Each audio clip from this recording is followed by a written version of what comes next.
কচুর যে কোনো সবজি আমার অনেক পছন্দের, তার সঙ্গে কচুরলতির এই রেসিপিটাও অনেক বেশি ভালো লাগে, তবে সময়ের অভাবে করে ওঠা হয় না।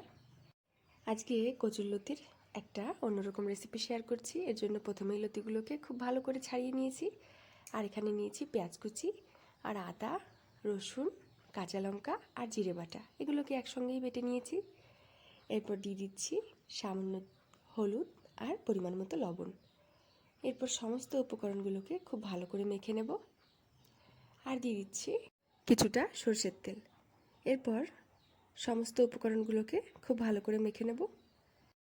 এখানে কিন্তু আর এক্সট্রা কোনো মশলা লাগছে না। তো দেখো, মাখা আমাদের হয়ে গিয়েছে। এরপর একটা কড়াইতে দিয়ে দিচ্ছি কিছুটা তেল।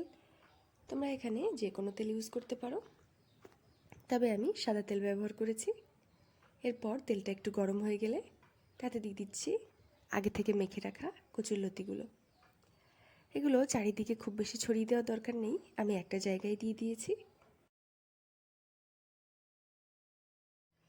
কড়াইতে দেওয়া হয়ে গেলে তারপর একটা চামচের সাহায্যে কোনো রকম একটু নেড়ে দিচ্ছি, আর দিয়ে দেবো যে প্লেটে আমরা মেখে রেখেছিলাম, সেই প্লেটের কিছু মশলা লেগেছিল, সেটা ধুয়ে সামান্য একটু জল দিয়ে দিচ্ছি। এখানে খুব বেশি জলের দরকার নেই। এরপর লতিগুলোকে ঢাকা দিয়ে একদম লো ফ্লেমে ভেজে নিচ্ছি। তো দেখো, এটা কিন্তু আমাদের প্রায় ভাজা হয়ে গিয়েছে, কিন্তু লতিগুলো কিন্তু গোটাই রয়েছে, কোনো রকম ভাঙেনি বা ঘেটে যায়নি। লতি আমাদের ভাজা হয়ে গিয়েছে, এবার এটাকে নামিয়ে সার্ভ করে নিচ্ছি গরম ভাতের সঙ্গে। তো এভাবে একবার লতি তোমরা অবশ্যই বাড়িতে ট্রাই করতে পারো, খেতে কিন্তু দারুণ লাগে। চলো তাহলে আজকের ভিডিওটা এখানেই শেষ করছি। সবাই ভালো থেকো, সুস্থ থেকো, সাবধানে থেকো। আর রেসিপিটি কেমন লাগলো অবশ্যই কমেন্টে জানিও। ভালো লাগলে তোমরাও বাড়িতে একবার ট্রাই করো।